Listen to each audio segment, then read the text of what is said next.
Friends, my name is Prabhu. I am a Thanjorepainting artist. இப்போ பார்த்தீங்கன்னா பிரபு art creation அப்படின்னு சொல்லிட்டு ஒரு யூடியூப் சேனல் ஒன்று கிரியேட் பண்ணியிருக்கோம். என்னுடைய பர்பஸ் என்னன்னு பார்த்தீங்கன்னா, இப்போ பிகினர்ஸ் எத்தனை பேர் இருப்பீங்க, Thanjorepainting வந்து லேர்ன் பண்ணி கற்றுக்கிடும் அப்படின்னு சொல்லிட்டு பிகினர்ஸ் எத்தனை பேர் இருப்பீங்க. இவங்களுக்கு ஒரு பிளாட்ஃபார்மாக தான் நம்ம இதை ஸ்டார்ட் பண்ணியிருக்கிறோம். நான் ஒரு ஆர்டிஸ்ட்டுங்கிற முறையில் இதை ஸ்டார்ட் பண்ணியிருக்கேன். இப்போ பார்த்தீங்கன்னா எனக்கு தெரிஞ்ச சில டெக்னிக்ஸ்லாம் இதில் நான் எப்படின்னு சொல்லிட்டு உங்களுக்கு சொல்லிக் கொடுக்க போகிறேன். இப்போ நம்ம இதெல்லாம் பார்த்தீங்கன்னா ஸ்ட்ரைட்டாகவே போர்டில் தான் பார்க்க போகிறோம். இதில் நம்ம எந்த ஒரு ஷீட்லையும் நம்ம வந்து வரைஞ்சி பார்க்க போகிறது இல்லை. ஸ்ட்ரைட்டாகவே போர்டில் தான் பண்ண போகிறோம். ஏன்னா போர்டில் பண்ணும்போது அந்த பேர் இருக்காது. உங்களுக்கு நீங்கள் அதை லேர்ன் பண்ணி கற்றுக்கும் போதும் உங்களுக்கு ஒரு பேர் இருக்காது. எப்படி பண்ணணுங்கிற டெக்னிக்ஸும் ஓரளவுக்கு உங்களுக்கு தெரியும். அதனால் இப்போ வரது எல்லாமே சைடு ஒர்க்காக இருந்தாலும் சரி, ஃபேஸ் ஒர்க்காக இருந்தாலும் சரி, என்ன ஒர்க்காக இருந்தாலும் நம்ம ஸ்ட்ரைட்டாகவே வந்து போர்டில் தான் பார்க்க போகிறோம். இப்போ இப்போ தான் ஸ்டார்ட் பண்ணிக்கிறதுனால சைடு ஒர்க்கிலேருந்து போவோம். அதுக்கப்புறம் ஸ்டெப் பை ஸ்டெப்பாக என்னென்ன டெக்னிக்ஸ் இருக்குது, என்னென்ன விஷயங்கள் இருக்குன்னு சொல்லிட்டு நான் ஒன்று ஸ்டெப் பை ஸ்டெப்பாக உங்களுக்கு சொல்கிறேன். அதுக்கப்புறம் கடைசியாக நம்ம ஃபேஸ் ஒர்க்லாம் பார்த்துக்கலாம். இப்போ பார்த்தீங்கன்னா ஒரு சப்ஜெக்ட் இருக்குது 12/15. அந்த சப்ஜெக்ட் வந்து பார்த்தீங்கன்னா இது பார்வதி, முருகன், கணேஷா, இந்த 3 சப்ஜெக்ட் இருக்க ஒரு போர்டு இருக்குது. இந்த போர்டில் வந்து நம்ம சைடு ஒர்க் எப்படி பண்ணுறது, அவங்களுக்கு சேரீ வரும், அதுக்கப்புறம் வேஷ்டி வரும், அப்புறம் கீழே மயில், மேலே வந்து இந்த ஸ்க்ரீன் இதெல்லாம் வரும். இதெல்லாம் பார்த்தீங்கன்னா நம்ம ஸ்டெப் பை ஸ்டெப்பாக பார்க்கலாம். ஃபஸ்ட்டு வந்து சேரீ, அவங்களுடைய வேஷ்டி, இதுக்கு வந்து நம்ம எப்படி சைடு ஒர்க் பண்ணுறது அப்படின்றத லேர்ன் பண்ணி கற்றுக்கலாம். Let's welcome.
பார்த்தீங்கன்னா ஒர்க் பார்த்துருப்பீங்க.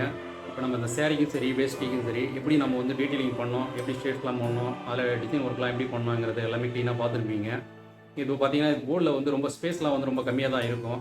இப்போ ஒரு 12/10 இல்லை 12/15 இந்த மாதிரி போர்டில் வந்து ஸ்பேஸ் கம்மியாக இருக்கிறதுனால அந்த இடத்துக்கு இந்த மாதிரி அட்ஜஸ்ட் பண்ணி தான் நம்ம டீட்டெயிலிங் பண்ணி ஆகணும். அந்த டீட்டெயிலிங்லாம் அந்தளவுக்கு நம்ம ஒரு க்ளீனாக பர்ஃபெக்டாக பண்ணால் தான் நம்ம பார்க்குறதுக்கு ஒரு அவுட்புட்டும் நல்லாயிருக்கும். இப்போ நீங்கள் பார்த்துருக்கும் போதில் ரொம்ப ஸ்பேஸ்லாம் கம்மியாக தான் இருந்துச்சு. அதில் நம்ம எப்படி ஒர்க் பண்ணணுன்றதெல்லாம் உங்களுக்கு வீடியோ பிடிச்சி நான் காமிச்சிருந்தேன். இதேமாதிரி பார்த்தீங்கன்னா இப்போ அடுத்தடுத்து வர வீடியோலையும் வந்து ஸ்மால் போர்ட்லேருந்து பிக் போர்ட்ஸ் எல்லாமே வந்து நம்ம பார்க்க தான் போகிறோம். ஸ்பேஸ் ஒர்க்லேருந்து சைடு ஒர்க்லேருந்து எல்லாமே பார்க்க தான் போகிறோம். அதனால் இந்த வீடியோஸ் எல்லாமே உங்களுக்கு ரொம்ப ஹெல்ப்ஃபுல்லாக இருக்கும்னு சொல்லிட்டு நான் நம்புகிறேன். இன்னொன்று நம்மளுடைய சேனல் வந்து ரொம்ப பிடிச்சிருந்தது அப்படின்னுச்சுன்னா சப்ஸ்கிரைப் பண்ணி வச்சுக்கோங்க. அந்த பெல் ஐக்கானை கிளிக் பண்ணிவிட்டு ஆளுங்கிறத செலக்ட் பண்ணிக்க. நோட்டிஃபிகேஷனாக நம்ம அப்கமிங் வீடியோஸ் எது போடாலும் உங்களுக்கு உடனுக்குடனே வந்துடும். அதனால் பார்த்தீங்கன்னா உங்களுடைய சப்போர்ட் எல்லாமே வந்து சப்ஸ்கிரைப் பண்ணி வெளிப்படுத்துங்க. நன்றி, வணக்கம்.